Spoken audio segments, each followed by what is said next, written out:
So we move on to the 21st session of the practical wisdom of the Bhagavad Gita. In terms of the progress that we've made, I would like to share the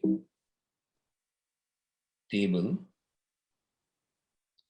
So here we are. We have done 5 of the topics, Jnana Yoga, Karma Yoga, Dhyana Yoga, and of course in between we have done Samabuddhi and Buddhi Yoga, which is the heart and soul of Karma Yoga and is the outcome of Jnana Yoga and lies therefore sandwiched between Jnana and Karma.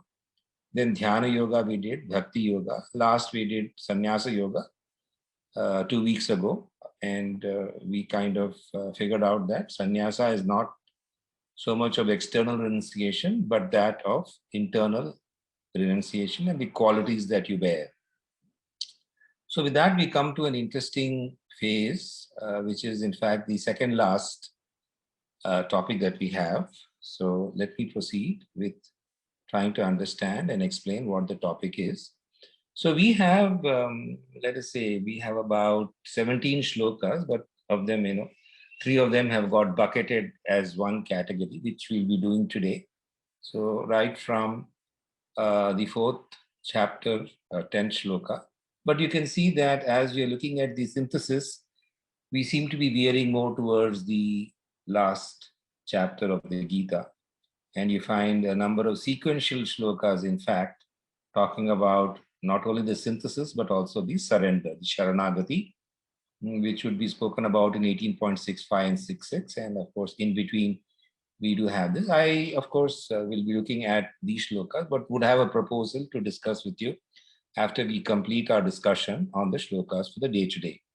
So we have 4 shlokas, and the 5th one is a group of 3 shlokas for the day today. So let's look at 4.10. Now, this is a very interesting shloka. So I'm going to read the shloka and then you find a lot of call-outs. So we will look at why we call this synthesis. So in terms of the chant of the shloka, we have Vita Raga Bhaya Krodha Manmaya Mamuparshritaha Bahavo Jnana Tapasa Puta Madbhavam Agata. So Vita Raga Bhaya Krodha is the first phrase that we have, which means free from Raga. Raga is attachment. Bhaya is fear. Krodha is anger.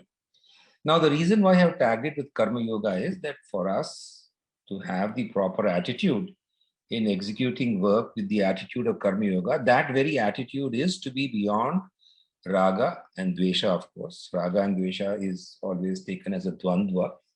So Raga is attachment, Dvesha is hatred.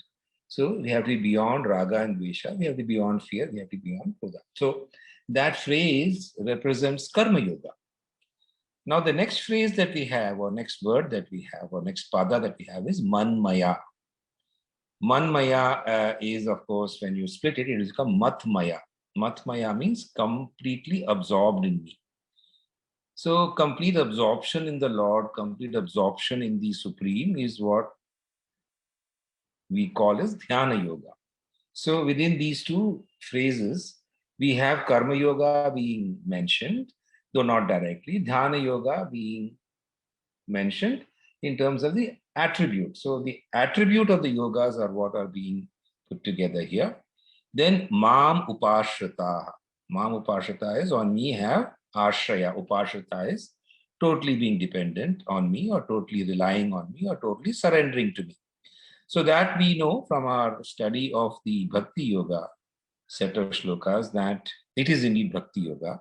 So we have in the very first line 3 of the yogas that have been discussed actually being put as a very practical outcome. In the sense, when I say practical outcome, we are not giving the names as Karma Yoga, Dhyana Yoga, Bhakti Yoga, but we are looking at the characteristics of someone who performs Karma Yoga, someone who does Dhyana Yoga, someone who does Bhakti Yoga. So 3 yogas captured in the first line, and that's where the synthesis. So the whole idea behind this is to indicate that the Bhagavad Gita is not, explains the different yogas, but does not take a biased view towards the importance of any one of them and gives this as an offering to the bhakta or to the dhyana yogi or to the sadhak, because sadhak is a very neutral term. You can be a sadhak of karma yoga, dhyana yoga, or bhakti yoga, for you to practice and for you to use as a path for your own spiritual evolution.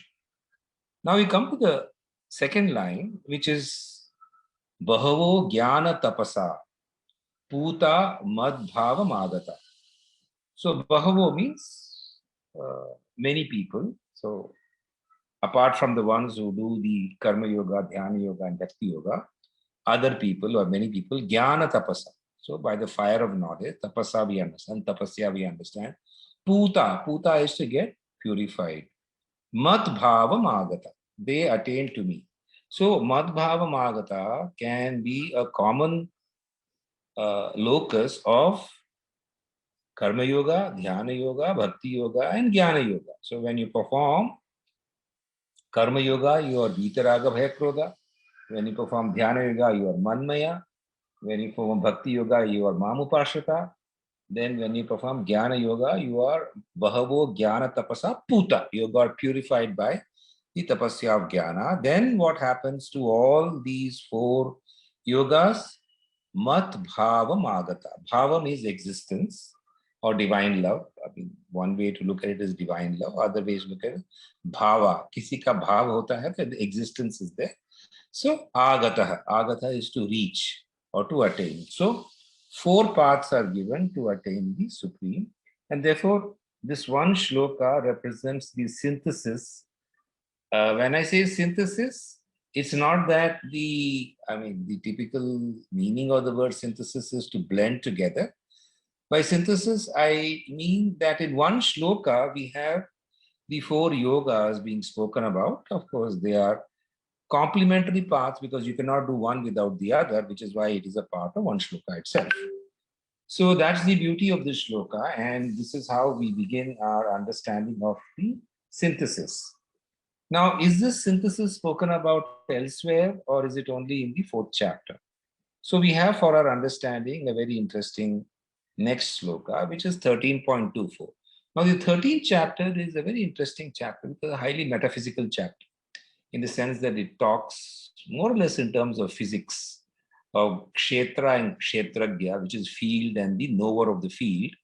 So people with a bent of mind which is technical and which is based on definitions would find the 13th chapter to be an excellent chapter.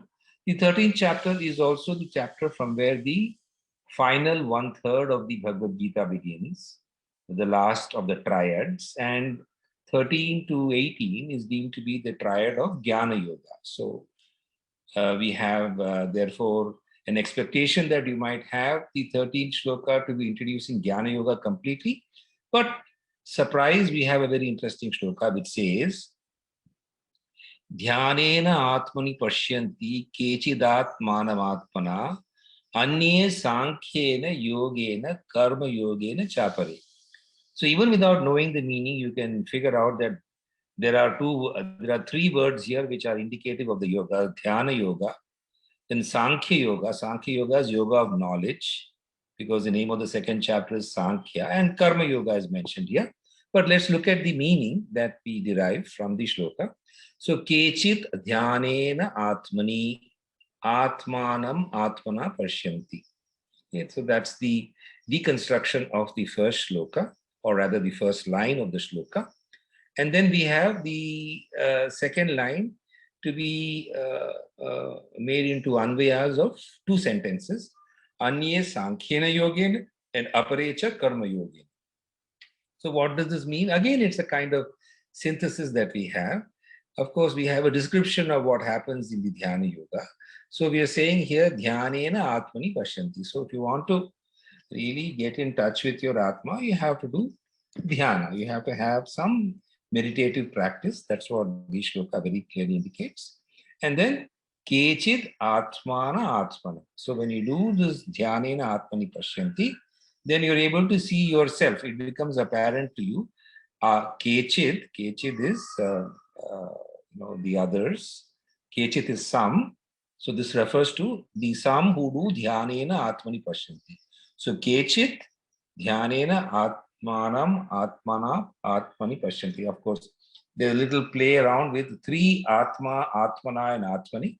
Essentially, and Pashyanti is how the first line ends. So, what the shloka means is we can understand through dhyana the Atma, and we can use our, in fact, the right sort of interpretation of this is what I'm going to speak about just in a moment. I'm just going to turn to the page which explains this very interesting shloka. So 13.24, and here we are in terms of what this means. So Atmana, Atmani Pashyanya, you have three of the Atma words. So it means realizing the Supreme Self. Atmanam Pashyan. Okay. By ourselves through the internal organ. Atmana. Atmana, the second one means by ourselves. Atmani is inside ourselves. So by ourselves, inside ourselves, we realize the self. So kind of complicated, but then we understand that the meaning is essentially referring to the Atma we have within us, our own efforts to understand it and experience it through dhyana, and discovering it within our own selves. That's what the line means. Anyena Sankhya Yogena. Others go and obviously approach the entire matter through Sankhya Yoga, which is understanding the Atma, understanding that, achedyoyam, adakyoyam, it cannot be cut, it cannot be cleaved, it cannot be wetted. These are some of the characteristics that we read about the Atma in the second chapter. So there are a group of people who understand through Sankhya Yoga and Karma Yogena Chapare. And there are others for whom all this dhyana doesn't seem to be appealing. All the Sankhya Yoga or Jnana Yoga seems to be too intellectual. And therefore, they would like to approach their own spiritual development through Karma Yoga. So Karma Yogena Cha Apare, others. Apara is others, Cha is and. So again, a very interesting shloka which has got as much width because you have again three yogas being mentioned here, like we found in the previous one where we had four yogas mentioned. So that's interesting. Now let's come to 3.25, okay, where we have another way in which you can know, right? So this is very interesting. Now this is not given a name of yoga as such, but this is what happens to most of us. So let me chant the shloka for you. Anye tvevama janantah Shrutva nebhyah upasate tepi chati tarantyeva mrityum shruti parayana. Evam ajanantah. One who does not know all these yogas, whatever the yoga has been mentioned in the previous shloka, because this is 3.13.25. Of course, just to remind you, when you come to the 13th chapter, depending upon how the numbering is in the Bhagavad Gita that you have, you may find one number slipping up and down, because in some, the first question of Arjuna is not numbered, in some, the first question of Arjuna is numbered. So we just need to keep that in mind and not get too foxed if we don't find this in our editions of the Gita with the numbers. Just look one up or one down, depending upon what you find or don't find. So coming back to the meaning of the shloka, evam ajanantah anyetu anyebhyah. That is from others, shutva upasate. So I listen from others. So I've got no patience or I've got no specialized knowledge or inclination to read books or to listen to discourses, but I hear from others. Evam ajanantah anyetu anyebhyah shrutva upasate. I simply hear, someone says, I think we should recite Hanuman Chalisa. It is good for. So based on what we heard from someone, we very seriously go and do that upasana. So that is also a way in which you develop your spiritual ascent, and you rise up in terms of your bhakti as well as your self-realization, if I could use that term. Shruti parayana tepi mrityum ati taranti. So Shruti parayana. So they listen to whatever someone else tells them. So this is the whole idea when you have Akhanda Ramayana part, or you have Bhagavatam. We are aware that Bhagavat Parayanam happens. So you listen with intense faith. Te api mrityum atitaranti. They also go beyond mrityu, indeed. So this simply says that you need not be a great scholar, you need not be someone who does karma yoga, but if you simply attend a discourse and you practice what you've learned from there in whatever way you've understood, that also indicates a step in the direction of your spiritual growth. So this is very inclusive, I would say. It is not exclusive at all, and it opens up the entire path of spiritual evolution to indeed, whoever has got the inclination, the Bhagavad Gita has the method or has the opportunity. It's very inclusive, it is not exclusive, making it very difficult for people to rise up the ladder. And that is, in fact, the reason for the popularity of the Gita, because you don't have to be a sannyasi in the first place, which is what we realized in the last class. Nor do you have to be a scholar, nor do you have to be a Vedantin, nor do you have to be anything that is deemed to be very difficult, but then you simply listen. And that's one of the ways that's prescribed, of course, without diluting the rigor of the other parts. So that is what we have in 13.25. So we can see that 13.24 and 25 take up the matter and add the element of devotion. Of course, you would always deem 13.25, the shloka on display here, to be indicating the path of devotion. But obviously, it is meant for a very wide mass of people who may not have the scholarship to go into the Gita or to go into the Bhagavatam personally, but they can always listen to people who simplify. In fact, that has been the Indian tradition, Gita Path Karna, Bhagavat Path Karna. So this is the way in which we disseminated ideas, and we ensured that there is spiritual democracy. So ideas were always given and people received it at the level that they were mature enough for. And it's a beautiful shloka, I would say, in terms of it being egalitarian in its content. Now we come to 18.49. Now we are moving to the last chapter. And of course, we have a series of shlokas here. So just going back to reminding you, 18.49 is the fourth of the 5 shlokas we will do, or rather 5 groups of shlokas. So 18.49 is obviously it is in the 18th chapter, and it is after there's a full discourse on sattva, rajas, tamas of various qualities, buddhi, karta, dhrida, dhriti, which is your willpower.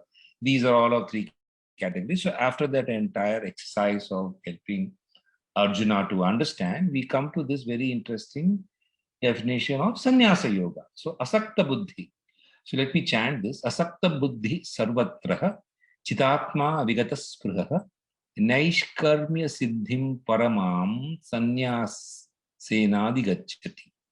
So sarvatra asakta buddhi.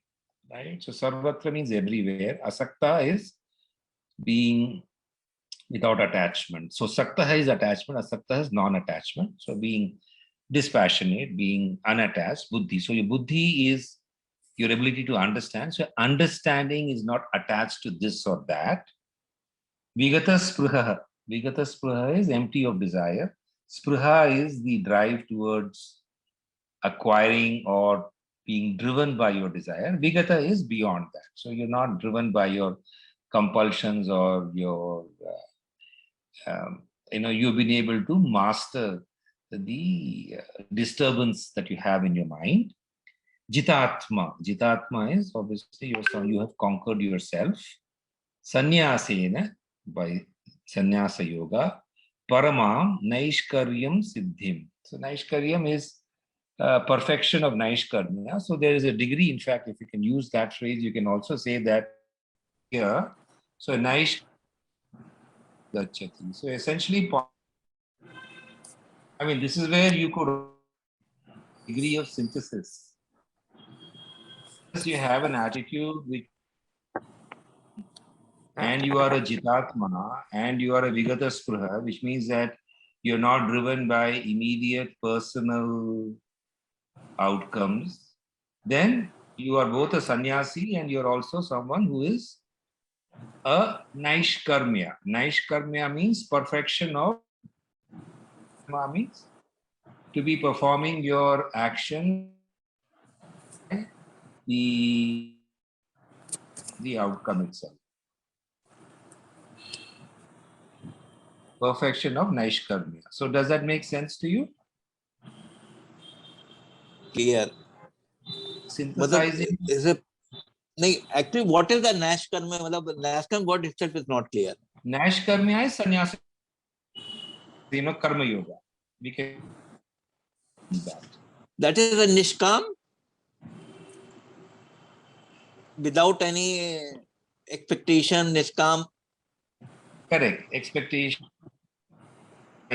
all that would not be there. Then obviously you are Vigata Spruha, you are a Jitatma, and you are a Asakta Buddhi. So when you have these characteristics, these are overlapping with sannyasa as well as karma yoga. So you have such a beautiful shloka here, which is we have in our mind is that can ever come together. Qualities they come together is what the shloka is. Qualities required to be a good sannyasa. आज यहाँ पर एक्शनलेसनेस लिखा गया है, इसका meaning एक्शनलेसनेस। तो मुझे लगता है कि शायद ऐसी बात है कि जैसे संन्यास में कई चीजें आपके बिना, आपको ऐसे पावरफुल हो जाते हैं आप कि आपके बिना करे भी चीजें होती रहती हैं। तो आई थिंक नैष्कर्म में सिद्धि, बिकॉज सिद्धि की भी बात कही गई है उसमें, नैष्कर्म में सिद्धि। तो यू आर अटेनिंग, मतलब आपको ऐसा लग रहा है कि आपके जैसे मेरे करे बिना काम होता है ना, ये वाला बात इस तरह से कही जाती है ना कि मेरे करे बिना भी काम हो जाता है। That can also be this is a sort of Siddhi, because आपने इतना सब कर लिया होता है कि और लोग जो है आपकी बात अपने आप ही समझने लग जाते हैं, आपके साथ के लोग, और काम हो जाता है। तो it is a kind of Siddhi. Absolutely. Karmya is the state transcending all work. Correct. So, yeah. So if you are, yeah. So I don't know whether you can. There's something unstable. You can restart. I think Rajesh is also there. Okay. So yes, one way to look at it is to look at it as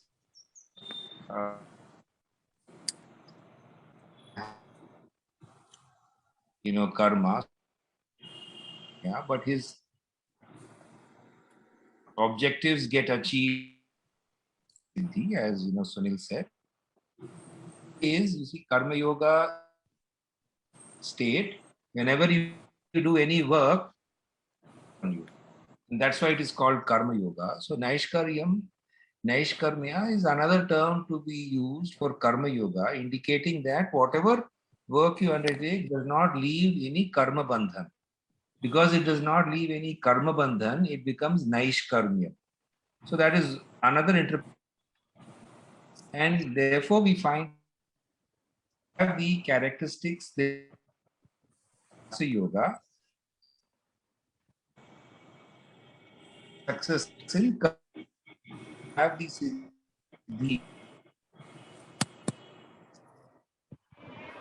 or Naishkarmya, whichever way you would like to take it, but essentially saying that matters and not the external form. That is what the Bhagavad Gita insists again and again, which is the message that we have to take. Now coming to 18.51 to 5253, so these just give a set of qualities which are important for all of us, whether we do karma yoga or we do bhakti yoga or we do jnana yoga or we do sannyasa yoga. So what are these qualities? They are listed in a set of 3 shlokas. So buddhya vishuddhaya yukto dhrutyatmanam niyamya cha shabdadin vishayans tyaktva raga dvesho vyadusya cha. So vishuddhaya buddhya means purified buddhi. Integrated that, you have course, based on our session, the last time, the Gayatri Mantra enables your buddhi to become Vishuddha. Buddhiya yukta niyamya cha. So by firm and steady will, Atmanam, your whole, you are a highly self-controlled person. Cha Shabdadin Vishayan, which means that you don't get unduly disturbed by sounds and Shabdadin Vishayan, and Vishayan is the key word here. So Shabda is for your sense of hearing, then obviously you have the sense of smell, you have the sense of taste. So when the Indriya Artha, which is the Vishaya, does not disturb you, having Tyaktva, having renounced, also you have renounced, Vyadusyacha, you withdraw from these. Again, we find it very, when one looks at all these enunciation of qualities, you'll have a number of such listing of qualities in the Gita. You have it in the third chapter, you have it in the second, in the 13th chapter. Everywhere you find that there's a kind of overlap. And so let's look at shlokas which indicate to us the qualities that we need to have. Vivikta Sevi Lagvashi Yat Dhyana Yogyam Samapashu is obviously to have a kind of not impersonal, means in the sense that you have an attitude where you're not swayed meant by impersonal attitude. Laghu Ashi. Laghu Ashi means, sorry, I just switch off the phone. Your voice is breaking. Today the connection is bad, actually. Okay. So one who eats less, one who eats a lot is not going to have the ability to, so you have to control. Yet Kaya Manasa, that is Vak is speech, Kaya is body, Manasa. So Yat means to control behavior, which is similar to Vivikta, Sevi, Laghu Ashi. Obviously when you are eating less, then your manas is under control. Nityam Dhyana Yoga Para, then you are doing your Dhyana Yoga every day. So this, the final is Ahamkara Kamam Krodam Parigraha Shanta Brahma Bhuyaya. So Ahamkara is your violence, Darpam is arrogance, desire, Krodham, Parigraha. So in fact, in the Patanjali Yoga, characteristics of a good sadhaka is aparigraham, which is not having the instinct of wanting more and more. Vimuchya, having given away. Nirmama, free from your or I-ness. Shantaha is calm. Brahma Bhuyaya Kalpati. You then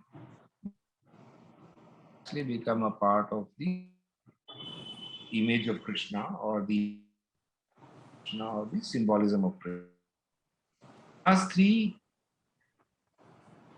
words, I'm going to stop the presentation. So as you come towards the latter part, the 18th chapter, it is a kind of summary of whatever we have learned in the entire Gita. So there is a repetition in terms of qualities or repetition in terms of ideas, but again,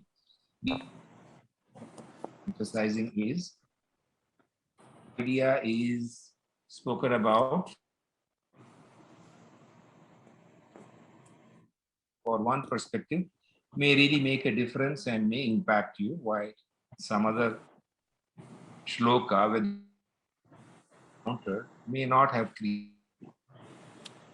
So the beauty of the Gita lies in its ability to impress the idea through multiple repetitions and iterations of the idea. So with that, I will stop here today and we'll open up for discussion on the shlokas. And perhaps I will begin with Sunil. Sunil R. Because he had Okay. a nice surname. Normally नहीं the Sunil is Sunil G. So Sunil R. नहीं, it's okay. JNR, JNR. इसमें जो आपने अपने synthesis करके एक अलग से ग्रुप बनाया है, तो what was why it has been categorized in a separate group? Because of overlapping of all Correct. मतलब एसेंस है या कुछ और इसके अलावा कोई और रीजन है?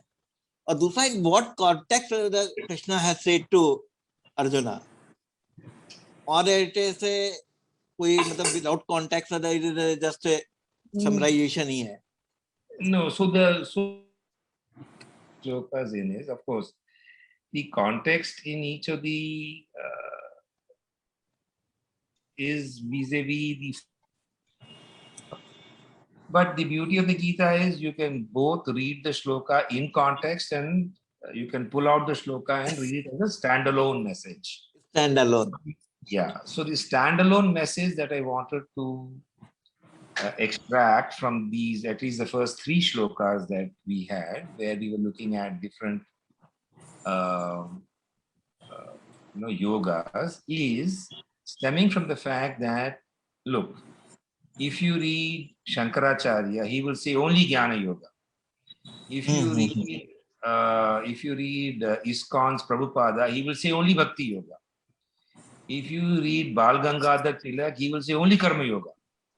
Now we must realize, and of course, if you read Sadhak Sanjeevani of Swami Ram Sukdas, he will say Bhagavad Gita है तो साधक को जो योगा प्रेरणा देती है वो उसको उठाए और करे. So there is no any one yoga. That is the point that I want to make. Because often we think Gita is only one yoga, or Gita is only karma yoga, or Gita is only sannyasa yoga, or Gita is only dhyana yoga. No, because you have a very clear statement. And we have to pick and choose. We can blend. We can do a little bit of sannyasa yoga, have a little blend. I think long ago I showed one kind of slide of integral yoga, that you first do some karma yoga, then you will gain some knowledge, jnana yoga, then you have bhakti yoga, then dhyana yoga. So the sequencing does not matter. We begin with what we are comfortable, but we have to understand that Krishna is not advocating. In fact, in every chapter you will find that the last shloka of the chapter will take an opinion which will include the yoga of the next chapter and would indicate to you that the yoga that I've told to you in this particular chapter is not the only one. You have the next yoga also. So Krishna is very neutral to this, which we need to understand, because you see, when you read one-sided versions of the Gita, and I pick out ISKCON because they are the most one-sided, most biased version of the Gita that you can Bhakti imagine. Gita. Bhakti was so Krishna was. Oh, they will not think beyond that. If you say anything, they'll come to. So I must share with you, I think I have shared with you the story perhaps earlier on, which I will now share, though this is a public forum. So they don't like, Jnana. You are a follower of Shankaracharya, they don't like you actually. So one fine day I had gone to ISKCON temple, and this sadhak who was there behind the bookshop, he was persuading me to buy a particular book. I told him I have a very old edition of the book which I had purchased many years ago, and editions only change in cover. They don't change in terms of content. Pada has been written.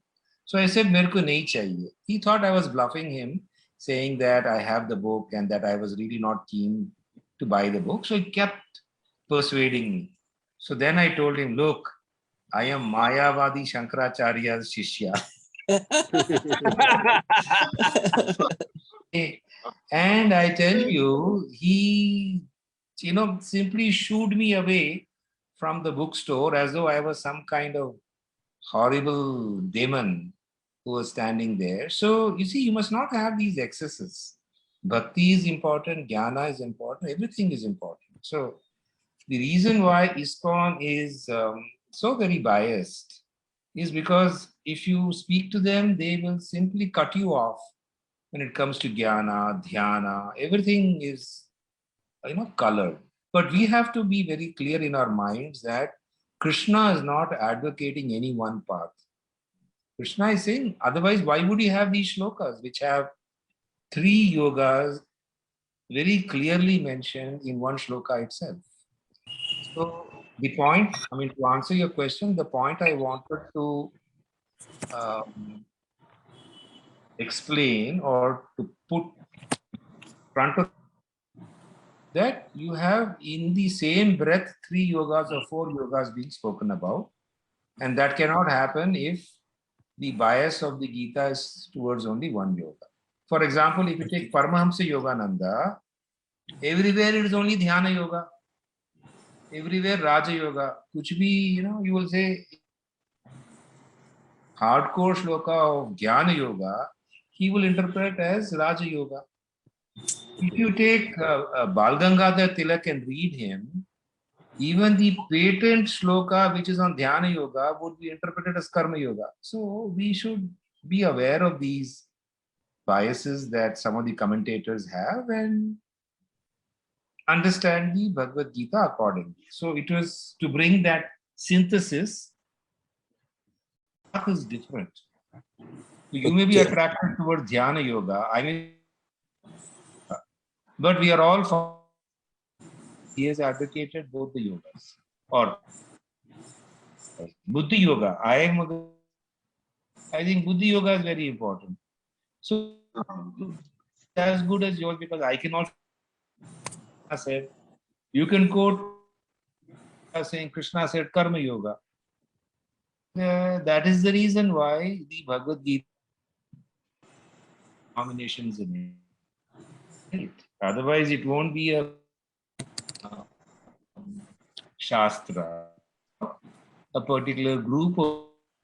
So that's what I was wanting to. Of course, the qualities, we will have to do. So at the boils down to the qualities ourselves by doing. Can you try one thing? Karma. Yeah. If you switch off your video, probably your voice will not detach, because it is cracking actually. Because your internet speed is lower. So if you just switch off your video and then speak, your voice should not crack. So voice may get better. I'll switch off my video. So response to you, Sunil R. I hope that made sense to you. I can't hear you. You have muted your mic. Sorry. It is an individual comfort zone where you are comfortable. You can follow that. Otherwise, a blend of yoga is you can achieve bit faster, and it will be more comfortable zone. It will be more comfortable.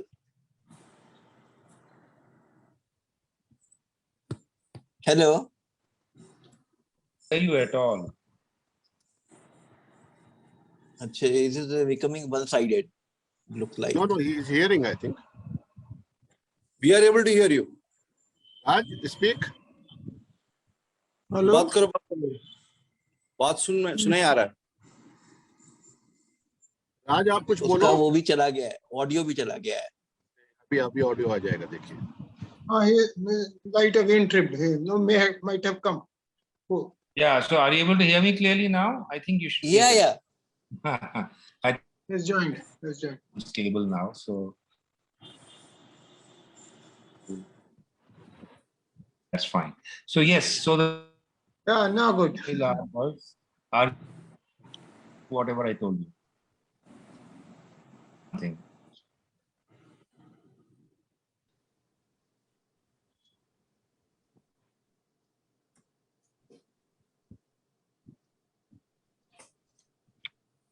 किसी की आवाज नहीं आ रहा, क्या बात है? Everybody is silent or something. Maybe sannyas. Because We want to listen only Rajshekhar. yeah, Raj's video is actually net की problem हो रहा है राज को आज.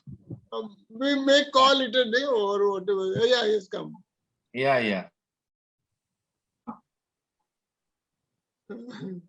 Hello. Yes. Okay, so go on from I was Sunil. telling it is a individual comfort zone. Wherever is comfort, you can follow that. Correct, Somebody is a exactly. So Bhagavad Gita gives you that freedom. It does not say do one thing, because at the end of the entire exposition, in fact, yatha ichchasi wo karo. This is the greatest freedom that the Lord gives you. He teaches you all the yogas. He says he's not biased. He says that this is the benefit of each yoga. This is the kind of characteristic required in each yoga. And you will find that there are overlaps that are. और कुछ भी समझ में नहीं आए, केवल भगवान का नाम लेते रहो, उससे भी आप पार लग जाओगे. Yeah, absolutely. So that is what is said, even if you hear someone and you are able to take it seriously. ये 18.49 यही तो कह रहा है कि कुछ नहीं कर पा रहे तो दूसरे को ही सुन लो. Correct. Absolutely. पर उसको सुनो जो सच जानता हो, ये भी इसमें कहा गया है. मतलब ऐसा नहीं है, आपको ऐसे बहुत सारे लोग मिलेंगे जो सच नहीं जानते होंगे, वो भी सुनाने को आतुर रहेंगे आपको. Caution is there. हाँ, तो इसलिए क्वेश्चन दिया गया है, ऑलरेडी श्लोक में क्वेश्चन दिया गया है. जो ट्रुथ जानता हो उसको सुन लो. क्या है दुनिया में पहचानना जरूरी है. आप वो पहचान आप ही को करनी पड़ेगी कि ये सच जानता है कि नहीं जानता है. जैसे हमने तो अपने गुरुजी इसमें ढूंढ लिए राजशेखर में सच जानने वाला पहचान कर. आयो वो भी सच की खोज में लगे हुए हैं, राज भी फर्दर सच की खोज में लगे हुए हैं. बिल्कुल सभी लोग लगे हैं खोज.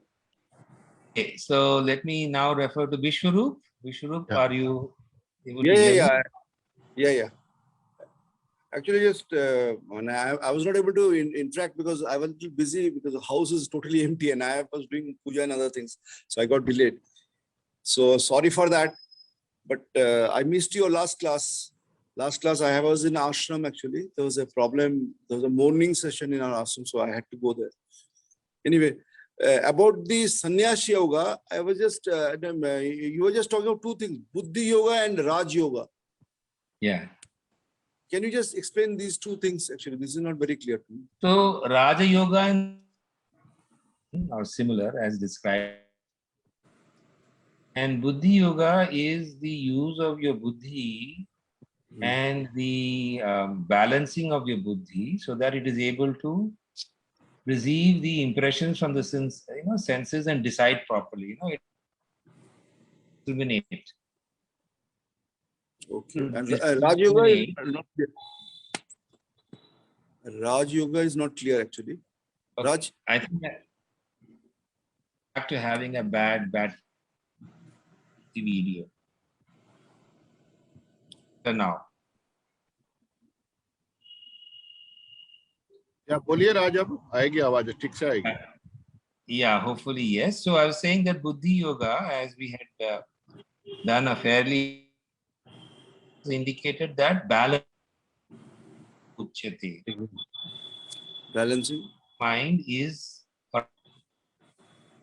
one of the key in Buddhi Yoga, and Buddhi Yoga is an important factor for Karma Yoga. So some is the key foundation of Karma Yoga. What is being, so you see all these, you see devotion, dedication, bhakti, I will not be able to do any sadhana. Unless I do sadhana, I will not be able to gain any of the qualities that have been mentioned. Unless I gain the qualities, I will not have a balanced approach, or I will not get over my raga and dvesha. So it is actually a very circle to jump into the circle. Jump in at the dhyan. at the Karma Yoga point, but you have to ultimately blend and my own sort of submission to the group that saying that only one yoga is what I will do is not understanding what Krishna is telling us, because our personality is a multifarious, multi-level personality. Each of us. Something. Down the entire matter to only Karma Yoga, I will not think of Bhakti Yoga, is impossible. I have some amount of jnana, some amount. So the Bhagavad Gita of all these areas, take your pick and then you standing the other areas.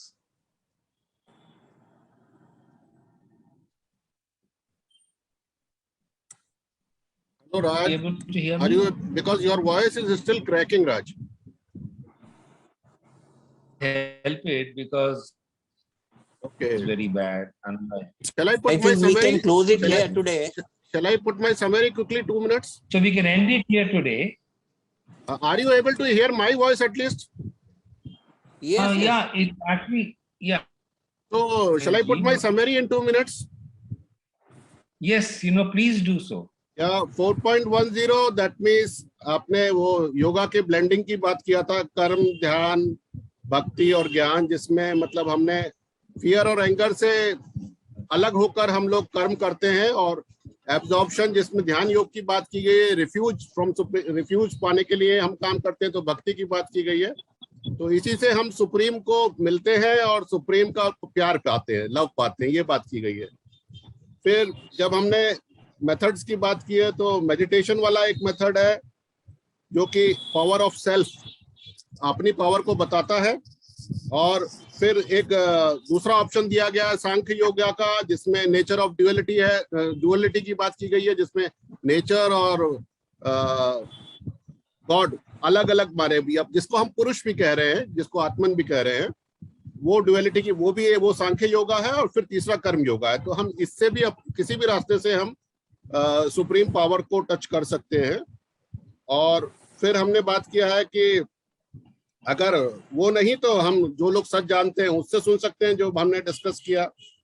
फिर हमने detachment, self control और Dzire freeness, और वो हमने नैष्कर्म सिद्धि की जो बात की, जिसका मेरा इंटरप्रिटेशन ये है कि मतलब जैसे काम किए बिना भी काम हो जाता है, वो हम वैसी सिद्धि प्राप्त कर लेते हैं जब हम परफेक्ट संन्यास की तरफ बढ़ते हैं। तो देर हमारे किए हुए पुराने काम और नए जो एक्शन प्लान्स हमने इतने इम्बाइब कर दिए होते हैं सिस्टम में कि सिस्टम से ही काम हो जाता है।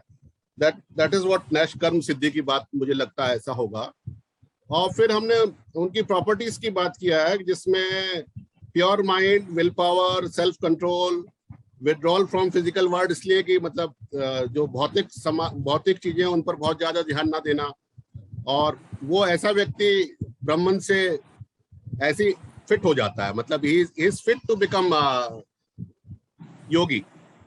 और उसके बाद 18.52 में कम एक बहुत अच्छी प्रॉपर्टीज दी गई हैं, कम बात करने वाला, कम खाने वाला, सिंपल लिविंग वाला, मेडिटेशन की नेचर वाला, desire free, peaceful, ego free और एंगर फ्री। ये एट्रीब्यूट्स दिए गए हैं उस तरह के योगी बनने के लिए। योगी का मतलब इसमें किसी भी हम कर्म, ध्यान योगी, भक्ति योगी, ज्ञान योगी, किसी भी फॉर्म के योगी की बात कर सकते हैं, and it is a blend. तो हम अपनी चॉइस है हमारी। तो आई थिंक मुझको ये समझ में आया। Yeah, absolutely. I think as you grow lesser, right? Ultimately choice हम लोगों को करना है। Absolutely. अभी वॉइस आ रही है, राज आप बोलिए, क्लोजिंग कमेंट दे दीजिए अपना।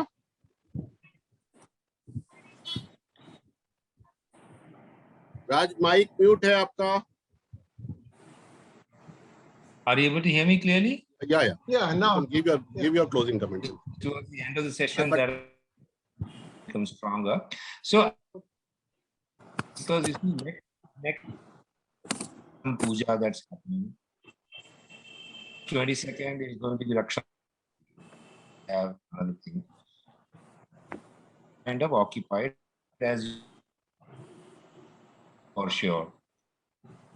My proposal to you, we don't have too many. So if this time suits you, then in this week we can take up all the. We've been through the main slokas which add me, and they are from the 18th chapter. Are all okay? Can we have a session tomorrow, day after, every day at 11:30, so that by this Friday we are able to complete the entire 93 shlokas slide, so that we are done. What to do after 22nd? For me, it's okay. Yeah, that's why I'm asking you. Sunil ji कर गए. मेरे को ठीक है, but आप क्या 15 अगस्त को freedom देने वाले हैं हम लोगों को?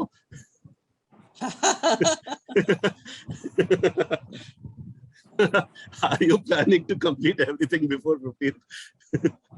Yes, yes, yes. And then of course we can take up something else. Okay, okay.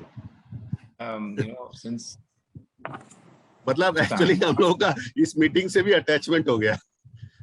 no, not attachment free नहीं हो पाते ना. One We query will on definitely attachment. missing. If it doesn't happen, we will be definitely missing that Sunday afternoon, Sunday forenoon this session. we will do something else, not to worry. And then we can figure out when. If we look Shloka for by the shloka. alternative, will it also be termed as attachment? मतलब attachment एक है वो खत्म हो गया. Then we are looking for the alternative.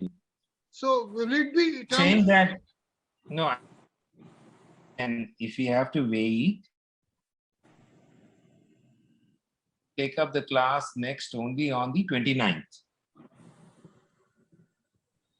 Have to go on the basis of weekly class 29th, because 50 and 22nd also I have an engagement. Okay. Now, Raj, I will 20 propose कि second. इधर alternate day कर लीजिए. Alternate day कर लीजिए, थोड़ा सा उसका मौका मिल जाएगा जो पढ़ाया उसको सोचने का. तो ऑल्टरनेट डे कर लीजिए, जैसे Monday, Wednesday, Friday type. Is it okay?